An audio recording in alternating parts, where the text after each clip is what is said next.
Now, the greatest radio shows of all time. Suspense. The Shadow Node. Washington calling David Harding, counter-spy. Classic radio theater. The Great-Gildersleeve. Fibber McGee and Molly. Dragnet. Gunsmoke. The Lone Ranger. Now, step back into a time machine with your host, Wyatt Cox. Good evening, friends of the Inner Sanctum. Willard Waterman stars in an episode of The Great-Gildersleeve from April 2nd, 1952. Is Gildersleeve really Gildersleeve? The Kraft Foods Company presents Willard Waterman as the Great-Gildersleeve.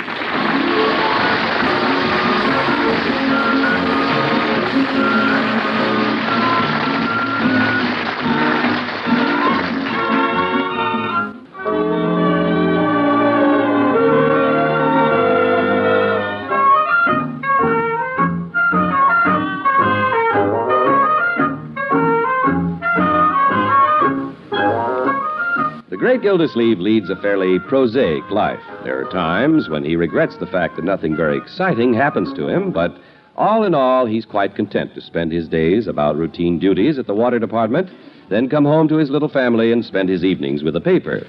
And so it is that he's back this evening with the paper. Well, there's not much news tonight. I think I'll work the crossword puzzle and then go to bed. Oh, can I have the women's section, Unky? Here you are, Marjorie, my dear. Thank you. Let me have the financial section, Unc. Financial section, Leroy? I want to see if allowances are going up. Yes. You take the rest of the paper with it. Okay. Getting pretty heavy on my lap. Paper gets bigger and bigger during election year. Yeah, let's see. Number 2, vertical. Marjorie, what's a 5-letter word meaning flat? Flat? Begins with an L. How about Leroy? I'm flat. I haven't got a dime. Leroy, you'll get your allowance on Saturday. By that time, I'll owe Bertie so much I still won't have a dime. 5-letter word meaning flat. What's flat, besides Leroy?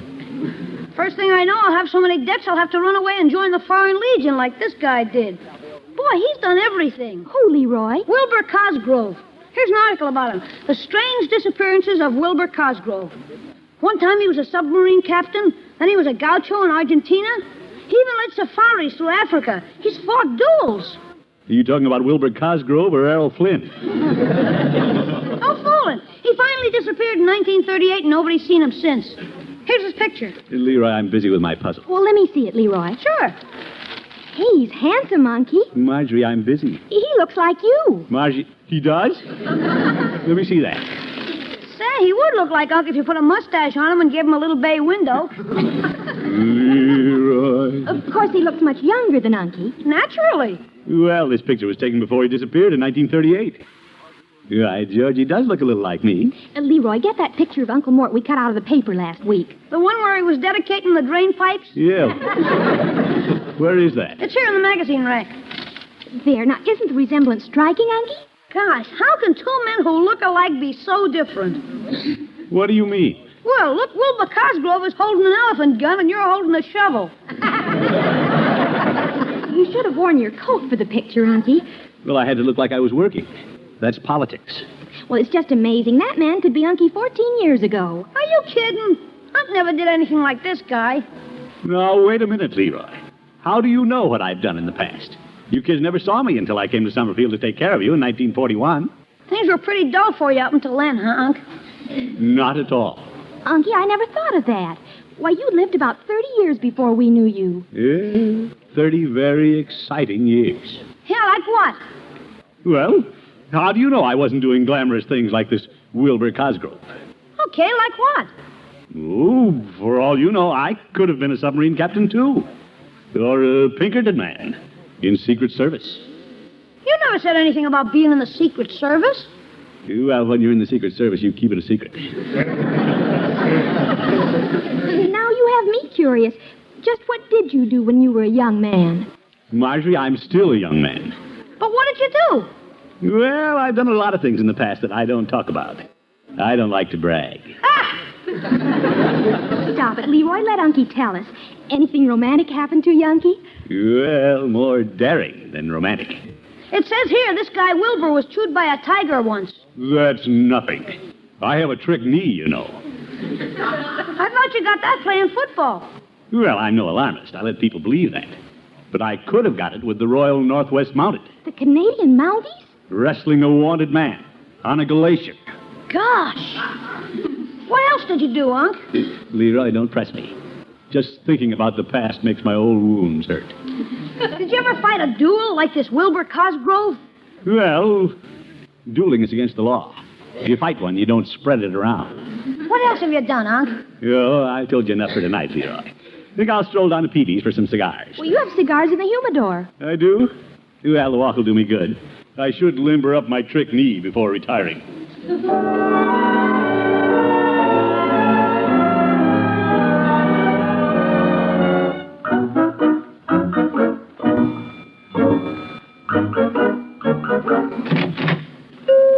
Hello, Peavy. Hello, Mr. Gildersleeve. What can I do for you this evening? Nothing, Peavy. I just had to get out of the house. Couldn't keep a straight face any longer. How's that?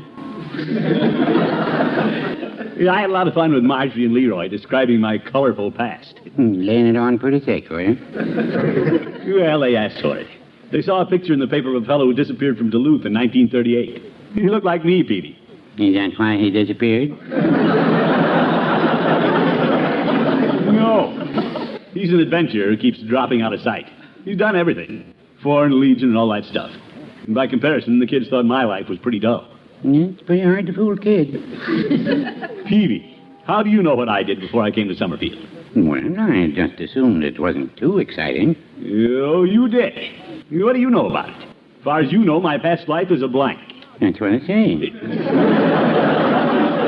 Now, just a minute. My life hasn't been entirely without incident. I could even be this guy who did all these fancy things and disappeared in 1938. Just let me take a look at that picture. I have the paper right here. There it is, right there. This Wilbur Cosgrove is a dead ringer for you, all right. Quite an article about his travels. Not very considerate of his wife. Says she's still looking for him. Well, there was a time I considered being a soldier of fortune and leaving for parts unknown. Because you got married instead, huh, Petey? No, this was after I got married. Mrs. Peavy threatened to bob her hair back in the 20s, and I threatened to leave her. That was a little rash of you, Petey. Yeah, I came down a lot, I guess. Now I'm putting up with a poodle cut. You married men. By George, no one would ever dominate me like that. Mr. Gildersleeve, is that woman staring at you through the window? What woman? She looks mad about something. I believe she's coming in. Wilbur. Who? Wilbur, don't pretend you don't recognize me. Me? She's not talking to me. I am your wife, Sarah. Your wife? My. And don't you try to deny it. I saw your picture in the paper a week ago and came straight to Summerfield. My picture? You were leaning on a shovel. You big four-flusher. Now, wait a minute, madam. Don't call me madam. The minute I saw you through the window, I knew you were Wilbur. But... You put on weight and grew a trick mustache. But you're not fooling anybody. You're my Wilbur. You deserter. Madam, you're making a mistake. I'm Throckmorton P. Gildersleeve. Wilbur Cosgrove, do you expect anybody to believe that? I'll leave it to the druggist here. Throckmorton P. Gildersleeve is a phony name if I ever heard one. Well, now that you've mentioned it...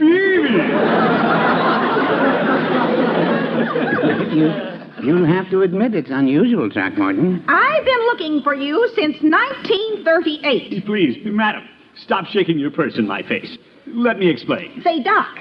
Who, me? Do you know what this overgrown jumping bean did to me? No, I don't. 14 years ago, he left the house to go to the drugstore for a cigar. And I haven't seen him since. I've never seen you before in my life. I am Throckmorton P. Gildersleeve, and I can prove it by the children at home. Children? You bet, too. Married again, eh? Now you're a bigamist. Yeah, I am not. I'm a bachelor. Then where did you get the children? They're my sisters. Wilbur Cosgrove, you never had a sister. Oh, my goodness. Pack your trunk. We're going back to Duluth. Madam, I've never seen you before. And I've never lived in Duluth. Now, Mr. Gildersleeve, come on out from under the counter. Peavy, help me. Explain to this woman. You don't have to explain anything. Just come home. Peavy, tell her I've lived here since 1941. Tell her my life's an open book. You know I couldn't be her husband. Well, no, I wouldn't say that. What? Like you said, how do I know what you did before you came to Summerfield? Wilbur, where you going? Out the back door.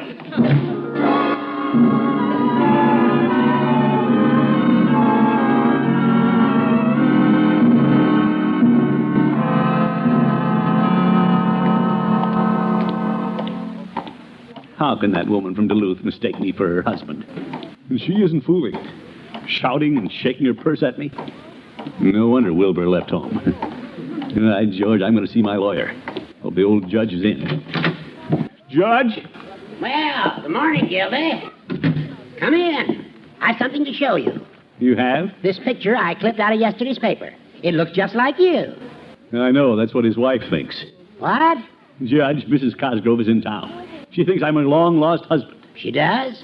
Well, that's ridiculous. Of course it is. And you've got to help me prove it. Well, that should be very easy. I myself have known you personally since, let me see, 1941.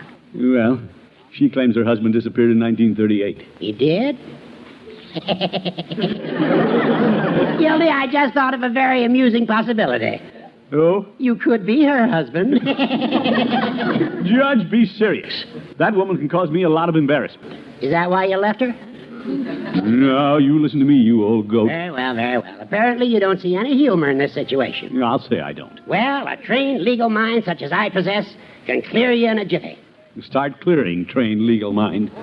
All we have to do is prove where you were when she claims her husband disappeared. Yeah, that's right, Judge. She claims I was in Duluth, but I was really in Oshkosh. And what were you doing in Oshkosh? Well, I was an elastic inspector. Elastic inspector? Yes, for the Farmers and Merchants Suspender Company. Fine. We'll contact them. Oh, wait. I just had a horrible thought. They went out of business during the rubber shortage. Oh, that's too bad. But there must be someone in Oshkosh who can vouch for you. Well, there was Bert Bradbury. He's manager of the elite rooming house. Well, we'll send him a wire. I'll get him a typewriter and compose a telegram. Good for you, Judge. You're true blue. Thank you, Gildy. Now, you just relax. You have nothing to worry about. Yeah, I can see that now. I guess I got a little excited. Well, that's understandable. Sure, what the heck. By now, Mrs. Cosgrove probably realizes I'm not her husband. For all I know, she may be on her way back to Duluth. Answered, will you, Gildy? I'm busy at the typewriter. Got it, Judge. Judge Hooker's office. Judge Hooker, this is Mrs. Cosgrove. Mrs. Cosgrove. I need a lawyer. Oop! This one's mine. Go find your own.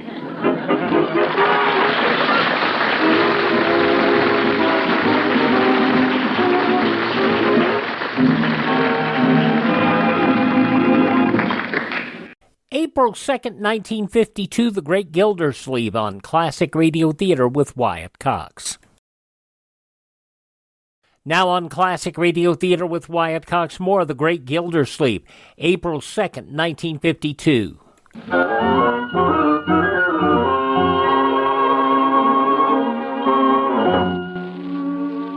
Well, they say no two people are exactly alike, but it seems the great Gildersleeve resembles one Wilbur Cosgrove too closely for comfort. Anyway, Mrs. Cosgrove is in town claiming the water commissioner is her missing husband. Of course, the great Gildersleeve has never been married. That is, we don't think he has. How do I get into these things? The idea of a man having to send a telegram all the way to Oshkosh to prove who he is.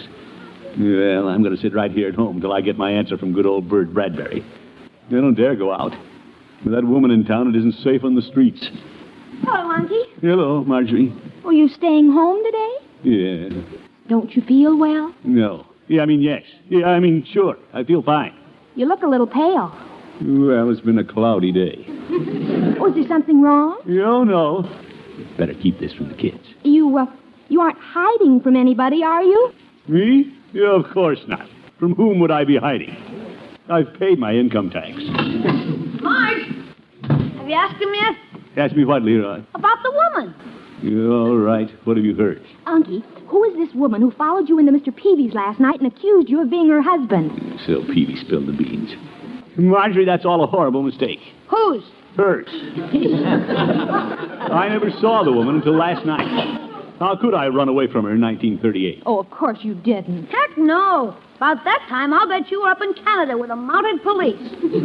No, Leroy, I didn't say I was in Canada. I said it was possible. Well, it's possible you could have dropped down to Duluth. It isn't far, you know. Leroy, when you were pushing me to tell about my adventures, I said I could have done these things. Then you could have married her. I could not have. Excuse me, Miss Marjorie. Yes, Bertie. Have you asked him yet? Yes, Bertie, they've asked me. Yes, sir. He says he's not guilty. Of course he's not. None of us are really worried about it, Bertie. I am. If I've got an extra ant floating around, I want to know about it. Leroy. Mr. Gildersleeve, you got nothing to worry about. Even if you is her husband, which you ain't, and she proves it, which she can't, the worst she can do is throw you in jail, which she can't, 'cause you ain't. Bertie, I'll try to remember that. Well, it's just too bad she had to come here. I think it's keen. Now he's living dangerously like Wilbur Cosgrove. Leroy, don't use that name. What if she goes to the newspapers with the story? Or the police. Hey, I wonder if it is the police. I hope it's what I think it is. Unky, do you suppose it could be that woman? Telephone! You bring it in, Bertie. This will straighten out everything, kiddies. Well, who's it from? Here you are, Miss Gildersleeve. What's up, huh? Well, your old uncle's pretty shrewd. This telegram's from an old pal of mine, Bert Bradbury. It'll prove I wasn't in Duluth in 1938. I was in Oshkosh. Unky, how clever. Yeah, let's see what it says here. Bert Bradbury and Throckmorton P. Gildersleeve, unknown at this address. What? Oh, too bad, Unky. What happened to Bert? Gosh, it looks like the only person who knew where Unc was in 1938 is Mrs. Cosgrove. Leroy.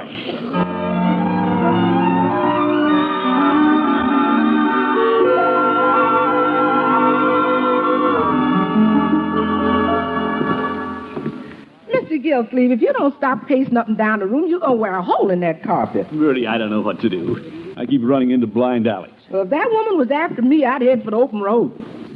I can't leave town, Bertie. That'd be an admission. Yes, sir. And Mr. Gildersleeve, you in no position to admit nothing. I even called Oshkosh long distance. No wonder they didn't know Bert Bradbury and me.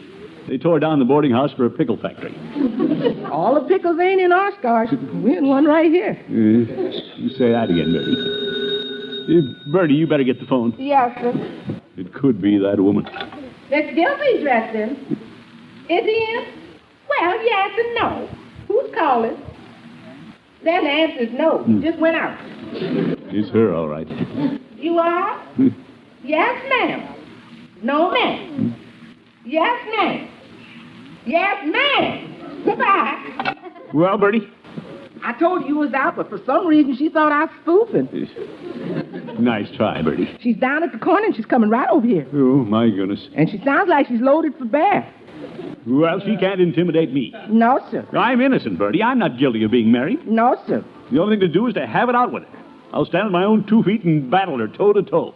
Mr. Gildersleeve, if you don't mind me putting in my 2 cents worth. Yes, Bertie? Sometimes when you cross an angry woman, she just gets angrier. I know, because I'm a woman. Yeah, I suppose you're right. What you need is time to clear things up. And you got to keep her pacified while you're doing it. Bertie, how do you pacify a buzzsaw? Well, be nice to her. But I don't want that woman here. Okay, take her out. Treat her to dinner. Keep things going smooth until you get your evidence. If you got any. Well, that makes sense. Yes, sir. Yeah, you bet. I'll be nice to her. Above all, I want to get her out of the house before Marjorie and Leroy come home. Uh-oh, doorbell. This time you get it. Stout heart, Gildersleeve. Hello, Wilbur. Well, Mrs. Cosgrove. Sorry I wasn't available when you called. You've been trying to avoid me. Me? I thought I'd better come over and grab you before you skip town again. Close the door. The door? Oh, yes, the door. Where are the children you talked about? Well, they're not here. Mm-hmm. Taught you another fib, didn't I? No, Mrs. Cosgrove. Stop calling me Mrs. Cosgrove. You know my first name. Oh, yes, Susie. Sarah. Yeah, well, yes, Sarah. Sit down, Sarah. Over there. Let's sit here on the couch. Couch? If you don't mind, I'll sit on the piano stool. Oh, Wilbur, stop being so standoffish. It seems to me that after 14 years... Well, there's plenty of time. I hope. You have a nice place here. Do you make a lot of money? We may not go back to Duluth. Wouldn't you like to show me the upstairs? Now, Mrs. Cosgrove, Sarah, you don't take off your hat. Why shouldn't I make myself at home? Yeah, I thought we might go out to dinner. You talk things over. See the town. Go dancing. Well, that sounds like my old Wilbur. I guess if I'm going to live here, I should see the town. About the Wilbur. Let's remember I'm Throckmorton P. Gildersleeve. Wilbur, let's not go through that again. Well, look at it this way. Whatever my name is, I'm known here as Throckmorton P. Gildersleeve, so please call me that. All right. I'll call you Throckmorton. But what? But we have to take a break for our favorite station. April 2nd, 1952, Willard Waterman is the Great Gildersleeve on Classic Radio Theater with Wyatt Cox.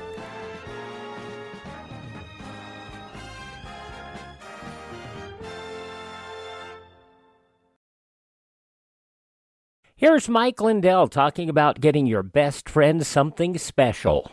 And Mike, you've done it again. You've brought us an amazing line of dog beds. This has been a long time coming. It starts with the same patented fill for your dogs now as we do my pillow. I wanted everything covered in sizes from your largest dog to your smallest dog. You can throw them in the washer and dryer. The dogs love it. They asked, and here they are. This is why you get the dog bed. This is the main reason. The dogs love it. And you've got that 10-year warranty, right? I can do it because the dogs love it. They don't want to wreck their bed. And you can get these MyPillow dog beds at a price lower than the big box stores, as low as $19.95. Call 1-800-928-4715, 1-800-928-4715, or go to mypillow.com/pet and use my promo code Wyatt. Treat your best friend to a MyPillow dog bed, mypillow.com/pet. Promo code Wyatt.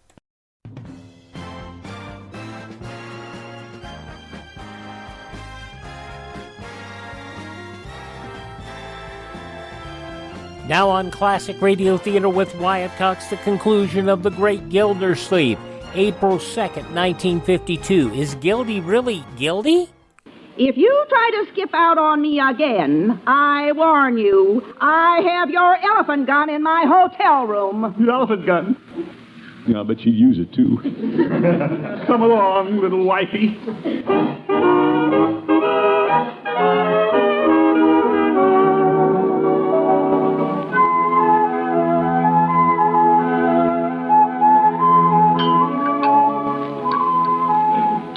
You suppose I ought to hold Miss Gildersleeve's breakfast, Miss Marjorie? I don't know, Bertie. He didn't get in until late last night. I wasn't so sure he was going to make it at all after she mentioned that elephant gun. Oh, what a beautiful morning. Hey, he must not be married. He's singing. I better go start his I've breakfast. got a wonderful feeling. Unky, we're waiting. You're coming, my dear. Hi, Unc. Good morning. What a beautiful morning. Oh, everything must have worked out fine, Unky. Yeah, what happened? Well, I decided the way to get along with Mrs. Cosgrove was to be nice to her. Oh, then Bertie's idea worked. Bertie's idea? Well, she did think of it. But it took the old master to really make it work. Who's the old master? Me. Oh. And I don't mind admitting that I was at my charming best. Oh? You see, after Bertie's idea started to work, I added one of my own. Since that Wilbur was always running out on Mrs. Cosgrove and not paying any attention to her, I decided to be just the opposite. I showered her with attention, dazzled her with witty sayings. Witty sayings? You? Yes, indeed. Don't think your old uncle can't turn on the personality, my boy. Last night I was a regular Don Juan. I even sang in her ear. Oh, brother. Well, I did that because I found out this fellow Wilbur couldn't carry a tune. He didn't even know how to dance. Well, how does she feel about things now, Unky? Marjorie, by now, she must realize that I'm not her dull old Wilbur. You call a guy who's been in the Foreign Legion and a submarine captain dull? Leroy, you can be dull in different ways. Oh, I know. Wilbur may be a whiz in the field of adventure, but I'm talking about charming the ladies. When it comes to that, I'm a real charm ball. All right, Bertie. Well, good for you, Unky. I think it was a very clever scheme. Thank you.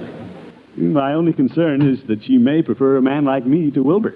Miss Gildersleeve, a message from Miss Cosgrove. Well, guess she's leaving town and wants to thank me for the big evening. Come on, read it, read it. Here, listen to this. I'm returning to Duluth this morning. See, what did I tell you? Let's see what else she says. After last night, I'm convinced that you're not my Wilbur. Hey. What did she say, Unky? Nothing important. Let me read it. Leroy, give me that note. Wait a minute. Oh, boy, listen. After last night, I'm convinced you're not my Wilbur. My husband could never be such a dull, unadulterated cornball as you were. Leroy, give me that.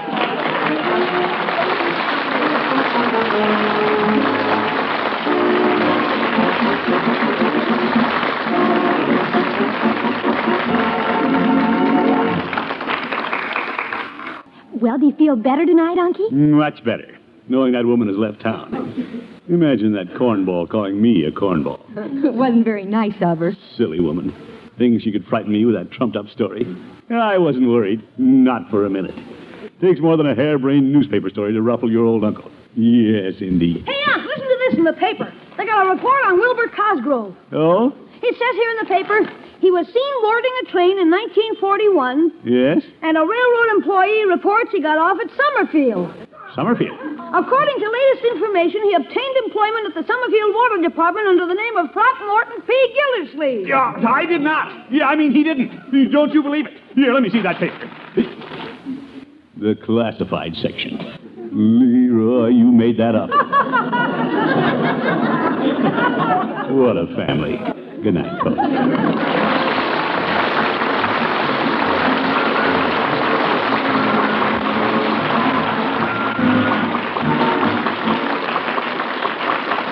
The Great Gildersleeve is played by Willard Waterman. The show is written by John Elliott and Andy White and is partially transcribed. Included in the cast are Walter Tetley, Mary Lee Robb, Lillian Randolph, Noreen Gamil, Earl Ross, and Dick LeGrand. Musical compositions by Jack Meakin. This is John Heaston saying goodnight for the Kraft Foods Company, makers of the famous line of Kraft quality food products. Be sure to listen in next Wednesday and every Wednesday for the further adventures of the Great Gildersleeve. April 2nd, 1952, The Great Gildersleeve on Classic Radio Theater with Wyatt Cox.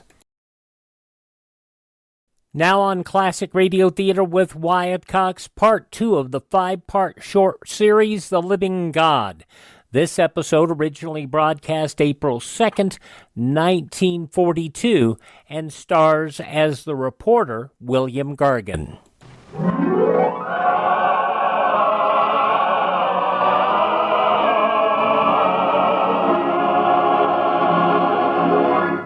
The Living God.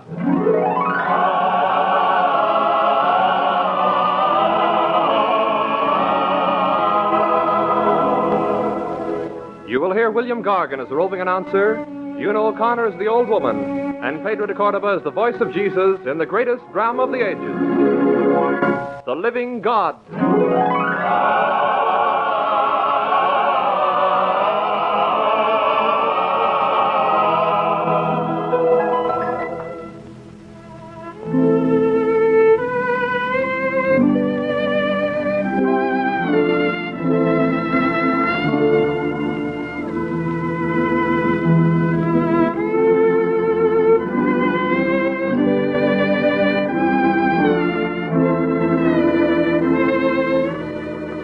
Yesterday, we left our narrator in Jerusalem in the year 33, where he had been taken by faith in his search for the living God. We find him now at the corner of one of Jerusalem's narrow cobbled streets. Ladies and gentlemen, the situation is ominous. I've been wandering about the streets of Jerusalem since yesterday, and I've had the feeling of an impending drama. Small groups of people were talking in narrow streets. They were saying, impossible to stand this Jesus any longer. We'll have him condemned legally. Whoever could have foretold such a sudden change? I'm speaking to you from the door of the guest chamber where Peter and John are preparing the Lord's Supper. Night is falling and the apostles are arriving in groups, coming back from Bethania. First is Jesus, then James and Andrew, followed by Philip and Bartholomew, Thomas, Matthew, James the son of Alphaeus, Simon and Judas holding the purse. Low couches are arranged around a big rectangular table and the apostles are taking their places. Jesus is in the center, and on his left is John, and on his right is Peter. On Peter's right is Judas. Jesus is standing. He's going to speak. With desire, I have desired to eat this Pasch with you before I suffer. Jesus is now putting down his coat and is filling a basin with water. The apostles, taken back, are watching him. Jesus is bent down in front of Peter and is washing his feet. Peter is speaking. Thou shalt never wash my feet. If I wash thee not, Peter, thou shalt have no part with me. Lord, not only my feet, but also my hands and my head. He that is washed needeth not but to wash his feet, but is clean, holy. And you are clean, but not all. Jesus seems troubled. Amen, amen, I say to you, one of you shall betray me. Lord, is it I? He that dippeth his hand with me in the dish, he shall betray me. Judas has raised his hand, and it's trembling. Is it I, Rabbi? Thou hast said it. I think Jesus answered, "Thou hast said it." But he spoke in so low a voice that nobody seemed to hear him. John is now leaning toward Jesus. Lord, who is it? It is to whom I shall reach bread dipped. He's giving it to Judas, who suddenly has turned pale and is getting up. That which thou dost, do quickly. Judas is leaving the room. His face is strained, desperate. Where is he going? Jesus watches him as he goes. Outside, the night has come. Candles are lighted. The face of Jesus is relaxed, and he's standing once more. He's giving the bread around to his apostles. Take ye and eat. This is my body. Accipite et manducati ex hoc omnes, hoc est enim corpus meum. Whose voice is that? Whence comes the echo in Latin of those extraordinary words just spoken for the first time? An echo which will go on, no matter what happens, until the end of time. But look, Jesus takes the chalice, and giving thanks, he blesses it and gives it to his disciples. Drink ye all of this, for this is the chalice of my blood, which shall be shed for you and for many unto the remission of sins. As often as you shall do these things, you shall do them in remembrance of me. Et utiuscumque feceritis in me memoriam faciete. In his memory. In his memory it will be done over and over again. Millions and millions of times throughout the centuries. In all the world, in the temples builded in his name. Could it be possible that I am witnessing the first of all masses? A new commandment I give unto you, that you love one another, as I have loved you. By this shall all men know that you are my disciples, if you have love one for another. Little children, yet a little while I am with you. You shall seek me, and as I said to the Jews, whither I go, you cannot come, so I say to you now. Lord, whither goest thou? Whither I go, thou canst not follow me now, but thou shalt follow Peter hereafter. The disciples appear troubled. They look one to another. Dear Lord, why must Let not your heart be troubled. You believe in God, believe also in me. In my Father's house there are many mansions. If not, I would have told you, because I go to prepare a place for you. And if I shall go and prepare a place for you, I will come again and will take you to myself, that where I am, you also may be. And whither I go, you know, and the way you know. Lord, we know not whither thou goest, and how can we know the way? I am the way, and the truth, and the life. No man cometh to the Father but by me. If you had known me, you would without doubt have known my Father also, and from henceforth you shall know him, and you have seen him. Lord, show us the Father, that it is now. Have I been so long a time with you, and have you not known me? Philip, he that seeth me, seeth the Father also. Arise, let us go hence. They are now leaving the guest chamber. The night wind is coming in the open door.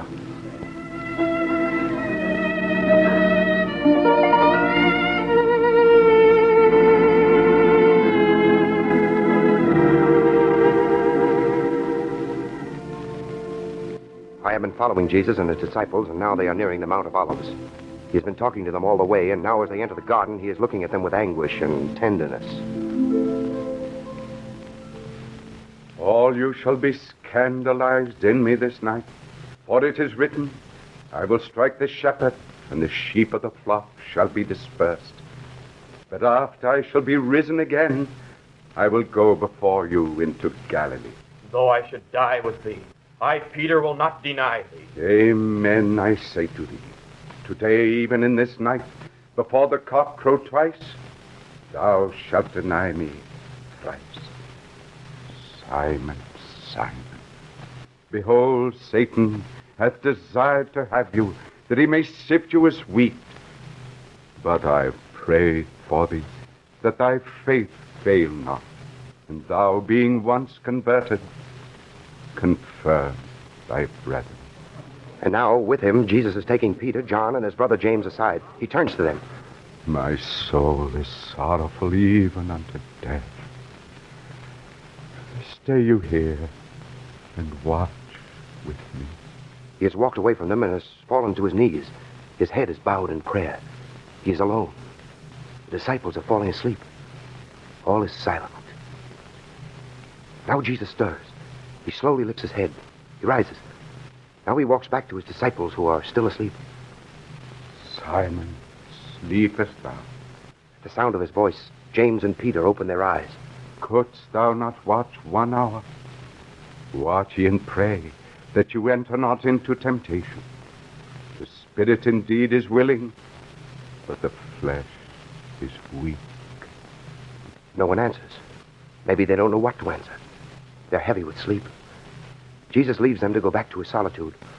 Once again he kneels in prayer. His body is racked in agony. His face anguished. A bloody sweat appears upon his brow. Overwhelmed, he falls prostrate as if under the crushing weight of an intolerable burden. My Father, if it be possible, let this chalice pass from me. Nevertheless, not as I will, but as thou wilt. A sullen moon is spreading its dismal rays over the garden. Over towards the valley of the Cedron, I see lights moving about. The apostles have awakened. Jesus is going back towards them. They look at him as if they hardly knew him. Yes, Jesus has changed. An expression of infinite sadness covers his face. Sleep ye now, and take your rest. But Lord, it is enough. The hour is come.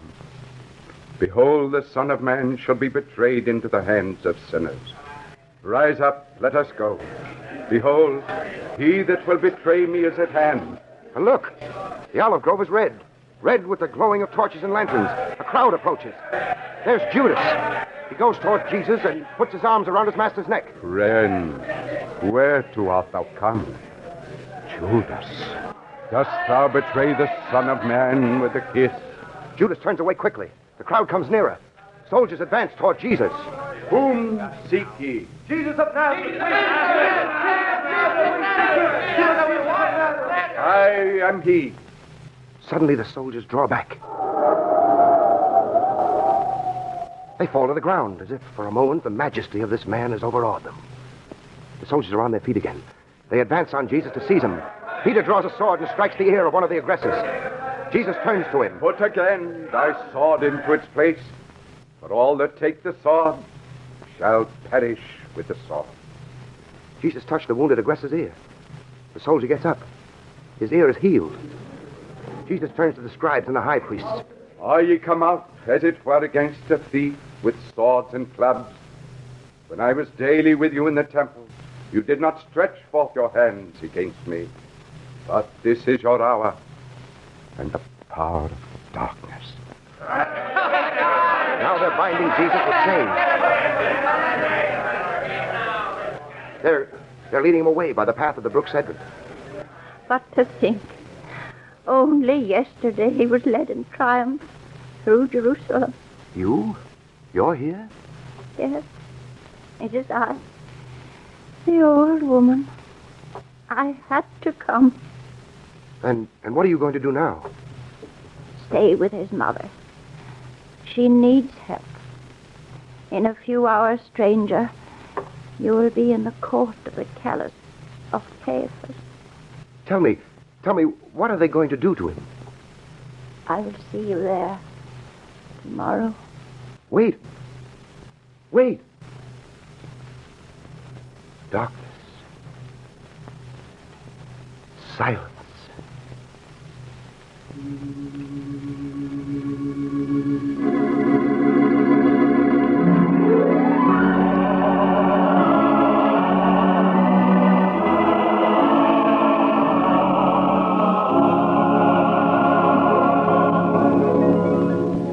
You have been listening to The Living God, presented in cooperation with the National Council of Catholic Men. Heard on today's program were William Gargan as the roving announcer, Una O'Connor as the old woman, and Pedro de Cordova as the voice of Jesus. Supporting roles were played by professional Hollywood actors and the radio players of Loyola University of Los Angeles. Special musical scoring and effects by Robert Mitchell and the St. Brendan's Boys Choir. The Living God has been adapted from the French of Sita and Suzanne Millard. This program has been produced under the direction of Martin Work.